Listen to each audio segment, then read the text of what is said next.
بسم اللہ الرحمن الرحیم۔ گمنام ہیرو کے معزز ناظرین السلام علیکم۔ دوستو لائک ضرور کر دیا کریں، شکریہ۔ آئیے چلتے ہیں کہانی کی طرف۔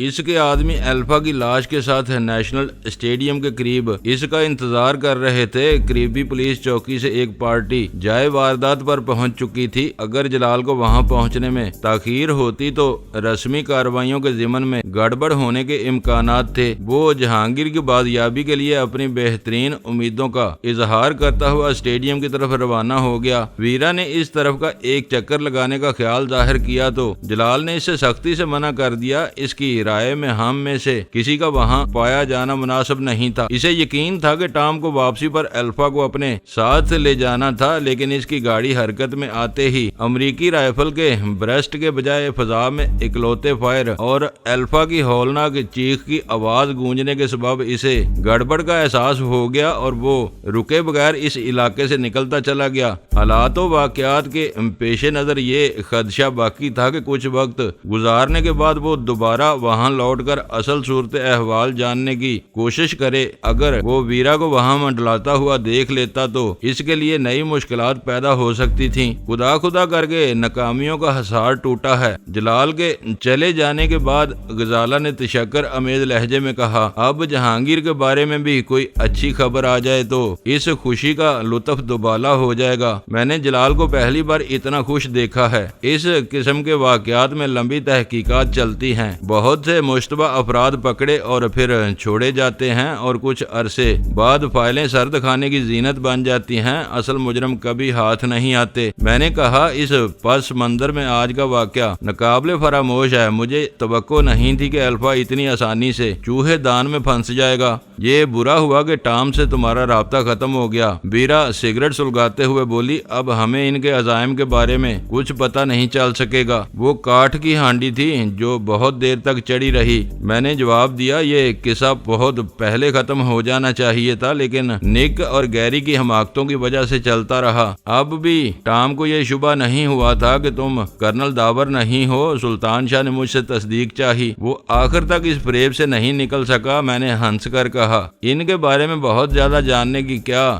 ضرورت ہے؟ غزالہ ویرا سے مخاطب ہو کر بولی، یہ بات ہم سب کو معلوم ہے کہ وہ تمہاری اور ان کی تلاش میں ہیں، اسی کے ساتھ یہاں افراتفری پھیلانے کے چکر میں لگے رہتے ہیں۔ ان کی حرکتوں کو ان چند فکروں میں نہیں سمیٹا جا سکتا۔ ویرا نے اعتراض کیا، جوڑ توڑ ذہنی لڑائی اور سازشوں کا ایک باب بند ہو گیا۔ جب تک ان سے رابطہ برقرار تھا ہمیں کچھ نہ کچھ کامیابیاں حاصل ہو رہی تھیں، کامیابیاں مل رہی تھیں، انہیں نقصان بھی پہنچ رہا تھا۔ غور کرو تو وہ عارضی اور وقتی فائدے تھے۔ کرنل داور انہیں روکنے میں کامیاب نہیں ہو سکا۔ میں نے کہا، اب تم زیادہ انکسار سے کام نہ لو۔ ویرا تیزی سے بولی، آج کا واقعہ لے لو، ٹام سے تمہارا رابطہ نہ ہوتا تو تم اس سے ملاقات کا وقت طے نہیں کر سکتے تھے۔ یہ کوئی معمولی بات نہیں تھی کہ وہ تمہیں اسپیشل ٹاسک فورس کا ایک افسر سمجھنے کے باوجود تم پر بڑی حد تک اعتماد کرتے تھے۔ اعتماد کا وہ رشتہ اب ٹوٹ چکا ہے۔ رابطے کے لیے ڈینی کے پاس اب بھی ٹام کے نمبر موجود ہیں، ان پر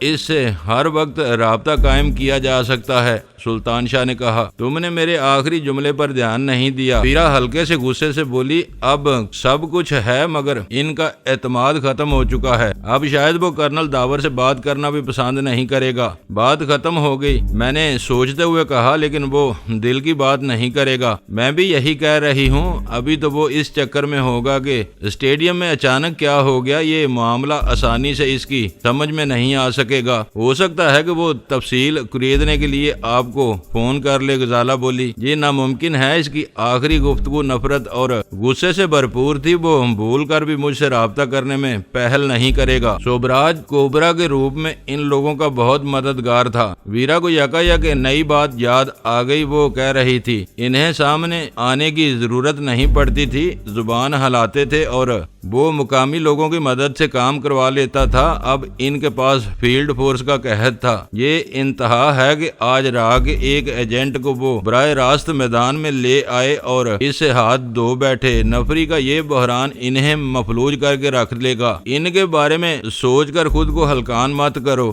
سلطان شاہ بولا اچھا ہوا کہ ڈینی کو ان کے چکروں سے نجات مل گئی، یہ سوچو کہ اب جہانگیر کے لیے کیا کرنا ہے، اس کا بھی کوئی نہ کوئی حل نکل آئے گا۔ غزالہ نے پر امید لہجے میں کہا ہمیں صبر کے ساتھ انتظار کرنا چاہیے، اول خان کی طرف سے جلد ہی کوئی اچھی خبر آئے گی۔ اسی وقت سلمیٰ مزمل انداز میں وہاں آ گئی، وہ اپنے کمرے سے ہاتھ منہ دھو کر آئی تھی اور قدرے بشاش لگ رہی تھی۔ خواب اور دعاؤں کے زیر اثر زیادہ سونے کی وجہ سے اس کی آنکھوں کے پپوٹے کچھ سوجے ہوئے نظر آ رہے تھے۔ یہ گولیاں بہت تیز ہیں، اس وقت بھی میرا دماغ بوجھل ہو رہا ہے، اس نے ہمارے درمیان بیٹھتے ہوئے غزالہ سے شکایت کی، پھر میری طرف متوجہ ہو گئی۔ اس آدمی کا کچھ پتہ چلا؟ وہ ایک رپوش ملزم ہے، اس کا سراغ آسانی سے نہیں مل سکے گا، میں نے معذرت خواہانہ انداز میں بتایا۔ اول خان نے اپنے آدمیوں کو اس کی تلاش پر مامور کیا ہوا ہے، پولیس والے بھی اسے تلاش کر رہے ہوں گے، اس نے جاننا چاہا۔ اس کی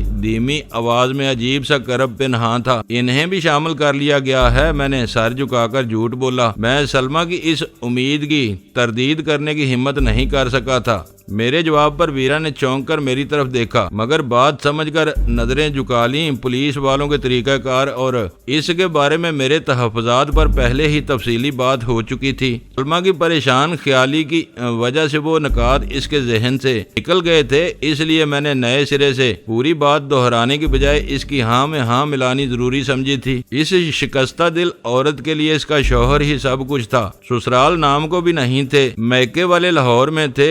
جہانگیر کے اغوا کے بعد وہ بالکل تنہا ہو کر ہم لوگوں کے رحم و کرم پر رہ گئی تھی۔ میں اس کی موہوم سی امید پر بھی پانی نہیں پھیر سکتا تھا، پتہ نہیں وہ کس حال میں ہوں گے۔ سلمیٰ برائی ہوئی آواز میں بولی، مجھے رہ رہ کر ان کا خیال آ رہا ہے، وہ میرے بغیر پانی کا ایک گلاس بھی نہیں پی سکتے تھے، اب ان ظالموں کے رحم و کرم پر بھوکے پیاسے پڑے ہوئے ہوں گے۔ اس کے بارے میں اتنا نہ سوچو، میں نے غزالہ کو چائے لانے کی ہدایت دینے کے بعد کہا، وہ بہت مضبوط اور بہادر آدمی ہے، میں اسے تم سے زیادہ جانتا ہوں، وہ بہت تیزی کے ساتھ حالات سے سمجھوتا کرنا جانتا ہے، وہ یہ کٹھن وقت آسانی سے گزار لے گا۔ سلمیٰ کو دوسرے واقعات کا علم نہیں تھا، اسے ہماری سرگرمیوں سے کوئی دلچسپی نہیں تھی، میں نے بھی اسے کچھ بتانے کی ضرورت محسوس نہیں کی۔ ویسے بھی اس کی آمد کے بعد جہانگیر کی ذات کے سوا ہمارے درمیان کوئی مشترکہ موضوع نہیں رہا تھا۔ اس بارے میں بات کرتے ہوئے سلمیٰ کی حالت دگرگوں ہو رہی تھی، اس لیے صاحب نے خاموش رہنا بہتر سمجھا اور اسی خاموش فکر مندی کے عالم میں چائے کا دور شروع ہو گیا۔ ہر طرف سے فرصت اور فراغت میسر آنے کے بعد ذہن اول خان کی طرف مبذول ہو گیا۔ وہ پولیس ریکارڈ سے حاصل کی ہوئی تصویر کی شناخت کے بعد صبح سے ایسا گیا تھا کہ اس نے پلٹ کر اپنے بارے میں کوئی خبر نہیں دی تھی۔ مجھے احساس تھا کہ ایس ٹی ایف کے طویل تعطل کے بعد سرگرمیاں بحال ہونے سے اول خان کی مصروفیت میں اضافہ ہو گیا تھا، لیکن وہ اتنا بڑا مسئلہ نہیں تھا۔ اسے معلوم تھا کہ سب لوگ جہانگیر کے بارے میں فکر مند تھے، جوں جوں وقت گزرتا جا رہا تھا اس کی سلامتی کے بارے میں میری تشویش میں اضافہ ہوتا جا رہا تھا۔ اگر اول خان کچھ وقت نکال کر صرف فون ہی کر لیتا تو میری اور سلمیٰ کی پریشانی میں خاصی کمی آ سکتی تھی۔ چائے ختم کرنے کے بعد میں نے موبائل فون پر اس سے رابطہ کرنا چاہا تو اس کا فون بند تھا۔ اسٹیشن 4 کا نمبر ملایا تو پتا چلا کہ وہ صبح سے وہاں نہیں پہنچا تھا۔ میری تشویش میں اضافہ ہو گیا، اس کی کوئی اطلاع نہ ملنے پر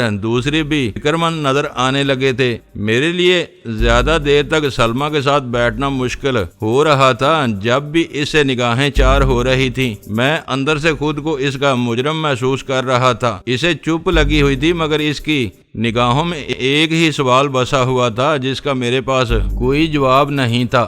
میں خاموشی سے ڈرائنگ روم سے اٹھ کر اپنے کمرے میں چلا گیا۔ آخر رات کے 8 بجے اول خان کا فون آ گیا۔ اس نے سلام دعا کرتے ہی یہ خوشخبری سنائی کہ آخرکار رشید عرف شیدے کا سراغ مل گیا تھا۔ کیا صبح سے تم اسی کی تلاش میں مصروف تھے؟ وہ اچھی خبر سن لینے کے بعد اس کی طویل غیر حاضری کے بارے میں سوال کرنا ضروری ہو گیا تھا۔ یہ کام میں نے اپنے آدمیوں کو سونپ دیا تھا، وہ بہت ارک ریزی کے بعد اس تک پہنچنے میں کامیاب ہوئے ہیں۔ میں صبح سے میٹنگز میں الجھا ہوا تھا۔ وہ آئی بی قافلے پر ہونے والے حملے کے سلسلے میں ہر طرف سے سخت دباؤ آیا ہوا ہے۔ کیا جلال اسی واقعے کے بارے میں الگ رہ کر کام کر رہا ہے؟ میں نے حیرت سے پوچھا، کیونکہ جلال نے اول خان سے اپنی کسی ملاقات کا ذکر نہیں کیا تھا، جبکہ وہ بھی دن بھر اجلاسوں وغیرہ میں الجھا رہا تھا۔ اس سے ایک جگہ ملاقات ہوئی تھی، اسی پر سب سے زیادہ دباؤ ہے۔ بیچارے کو اسلام آباد سے یہاں طلب کر لیا گیا ہے۔ سب سے پہلے اسی نے خطرے کی نشاندہی کی تھی، اس لیے ہر شخص اسی کی طرف دیکھ رہا ہے۔ اب سے کچھ دیر پہلے اس کہانی کا اختتام ہو چکا ہے۔ میں نے اسے اطلاع دی، کچھ دیر پہلے آئی بی والوں نے الفا کو مار لیا ہے۔ میں نے دانستہ وہ خبر اسے سنائی تھی تاکہ وہ یکسو ہو کر مجھ سے رشید کے معاملے پر بات کر سکے۔ اس کے لیے وہ خبر ناقابل یقین ثابت ہوئی تھی۔ وہ فون پر ہی سب کچھ جاننا چاہ رہا تھا، مگر میں نے وہ بات وہیں ختم کرتے ہوئے اسے بتایا کہ وہ قصہ طویل تھا، وہ آئے گا تو اسے سب کچھ بتا دیا جائے گا۔ وہ عقل مند تھا، میرا اشارہ سمجھ گیا اور رشید کے بارے میں بتانے لگا۔ وہ فش ہاربر کے علاقے میں ایک فشری میں کام کر رہا ہے اور دن رات وہیں رہتا ہے۔ سنا گیا ہے کہ وہ قاسم فشریز والوں کی ناک کا بال بنا ہوا ہے۔ فشریز کا ذکر آتے ہی میرا ذہن جلال کی کہانی کی طرف مبذول ہو گیا۔ اس کی اطلاعات کے مطابق صوبراج کے 3 دندوں میں ایک فشری بھی شامل تھی۔ تم نے قاسم فشریز کی نگرانی شروع کرا دی ہوگی؟ میں نے دبے دبے جوش کے ساتھ پوچھا۔ نگرانی ہو رہی ہے، مگر اس میں کچھ مشکلات کا سامنا ہے۔ کچھ لوگ پہلے سے اس کارخانے کے گرد منڈلا رہے ہیں۔ میرے آدمیوں کو ان سے بچ کر اپنا کام کرنا پڑ رہا ہے۔ ہو سکتا ہے کہ وہ انہی لوگوں کے کارندے ہوں اور باہر سے کارخانے کی حفاظت کر رہے ہوں۔ میں نے خیال ظاہر کیا، رشید کی موجودگی سے ظاہر ہو رہا ہے کہ وہاں کوئی نہ کوئی غیر قانونی دھندا بھی چل رہا ہے، جس کے تحفظ کے لیے وہ کوئی بھی چکر چلا سکتے ہیں۔ ایسا نہیں ہے، اس نے پورے اعتماد سے میری تائید کی۔ وہ لوگ مشتبہ ہیں، میرے آدمیوں کی طرح وہ بھی کارخانے والوں سے چھپ کر کام کر رہے ہیں۔ اب تمہاری کیا مصروفیت ہے؟ تم کب تک فارغ ہو رہے ہو؟ میں نے تیزی سے سوال کیا۔ اگر الفا مارا جا چکا ہے تو یہ خبر پھیلتے ہی دباؤ ختم ہو جائے گا۔ میں تھوڑی دیر میں تمہارے پاس پہنچ جاؤں گا۔ خبر مصدقہ ہے، میں خود اس واقعے کا ایک کردار تھا۔ میں نے اسے یقین دلایا جلال اس وقت نیشنل اسٹیڈیم کی پارکنگ سے اس کی لاش اٹھوا رہا ہوگا۔ تم اپنے طور پر اس خبر کی تصدیق کرو اور جلد از جلد یہاں آ جاؤ۔ میری ہیجانی آواز سے اس نے ایمرجنسی کا اندازہ لگا لیا تھا۔ اس وقت فون پر مزید کسی سوال جواب کی گنجائش نہیں تھی۔ میں نے فون بند کر دیا۔ اگر قاسم فشریز کے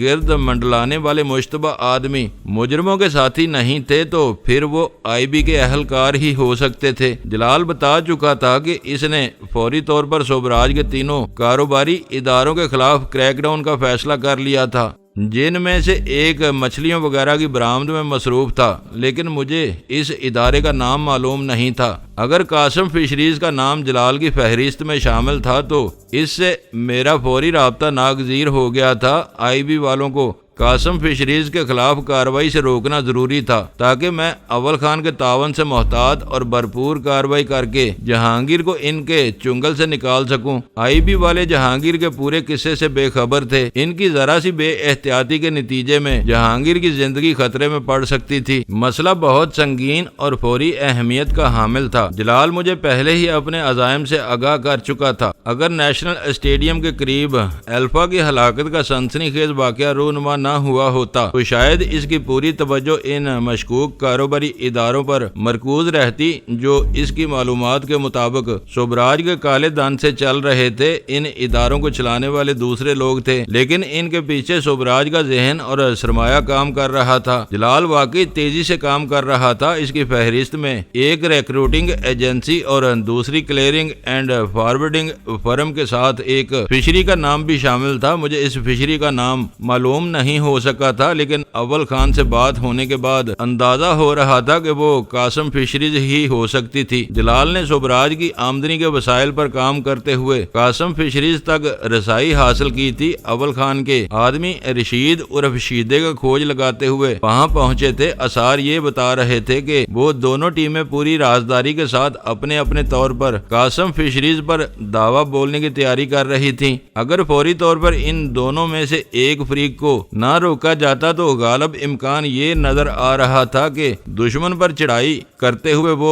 دونوں حلیف پوری شدت سے آپس میں نہ ٹکرا جائیں۔ آئی بی اور ایس ٹی ایف دونوں بہت مضبوط ادارے تھے، ان کے پاس وسائل کی کوئی کمی نہیں تھی۔ ملک بلکہ کراچی میں پیش آنے والے تازہ ترین واقعات کے پیش نظر وہ سب پورے جوش و خروش کے ساتھ پیش قدمی کی تیاریوں میں مصروف تھے۔ اگر وہ قاسم فشریز پر شب خون مارنے کے چکر میں پوری قوت کے ساتھ آپس میں ٹکرا جاتے تو اس کا سارا فائدہ ہمارے دشمنوں کو حاصل ہوتا۔ اگر جہانگیر اس وقت تک رشید ہی کی تحویل میں تھا تو اسے ناقابل تلافی نقصان پہنچ سکتا تھا۔ رشید عرف شیدہ ہمارے لیے ایک کلیدی کردار تھا۔ سلمہ نے کسی شک و شبے کے بغیر اس کی تصویر شناخت کی تھی۔ وہ جہانگیر کو اغوا کرنے والی 2 نفری جماعت میں پیش تھا۔ کیماڑی کے علاقے کا وہ بدنام ہسٹری شیٹر 2 مرتبہ کا سزا یافتہ اور مفرور تھا۔ قانون کے محافظ اسے اپنی گرفت میں لینے میں ناکام تھے، لیکن ایس ٹی ایف والوں نے سراغ لگا لیا تھا کہ وہ سفاک گنڈا سوبراج کی قاسم فشریز میں ملازمت کر رہا تھا۔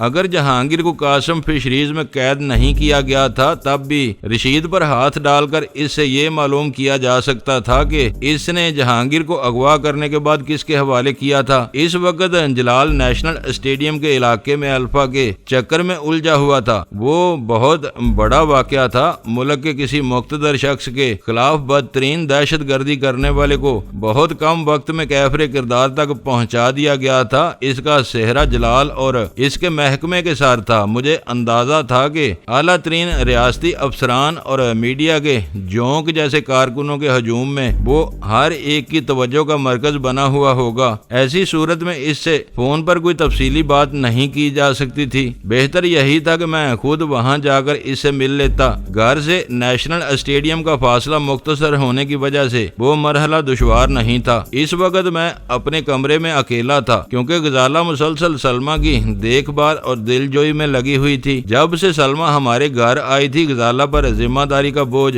بڑھ گیا تھا۔ میری تادیب کے باوجود ویرا نے سلمہ کو زیادہ گھاس نہیں ڈالی تھی۔ میں نے اسے سلمہ کے رویوں کے بارے میں کبھی کچھ نہیں بتایا تھا، لیکن ویرا کی نسوانی چھٹی حص سلمہ سے مطمئن نہیں تھی۔ اس کے دل میں یہ بات بیٹھی ہوئی تھی کہ میرے بارے میں سلمہ کے عزائم نیک نہیں تھے۔ جہانگیر کے اغوا ہو جانے کی وجہ سے وہ عارضی طور پر ذہنی اور جذباتی صدموں سے مغلوب ہو گئی تھی۔ وہ مسئلہ حل ہوتے ہی سلمہ مجھے رجانے کی کوشش شروع کر دے گی۔ وہ ہر لمحے سلمہ کا ناقدانہ جائزہ لے رہی تھی۔ ایسی صورت میں اس سے یہ توقع نہیں کی جا سکتی تھی کہ وہ سلمہ سے ہمدردی کے 2 بول بھی بول سکے گی۔ میں روانگی کے ارادے سے اپنے کمرے سے باہر نکلا تو صرف ویرا ڈرائنگ روم میں بیٹھی ٹیلی ویژن دیکھ رہی تھی۔ کہاں جا رہے ہو؟ کدھر کا خیال ہے؟ مجھے دیکھتے ہی ویرا نے ہانک لگائی۔ ابھی کس کا فون آیا ہوا تھا؟ جلال سے ملنے جا رہا ہوں، میں نے خشک لہجے میں جواب دیا۔ اسے بتا دینا کہ اس کے آدمیوں کے کارنامے کی خبر ٹیلی ویژن پر آ گئی ہے۔ کہا گیا ہے کہ وی آئی پی پر ناکام قاتلانہ حملے کا مجرم ایک ایجنسی سے مقابلے میں مارا گیا۔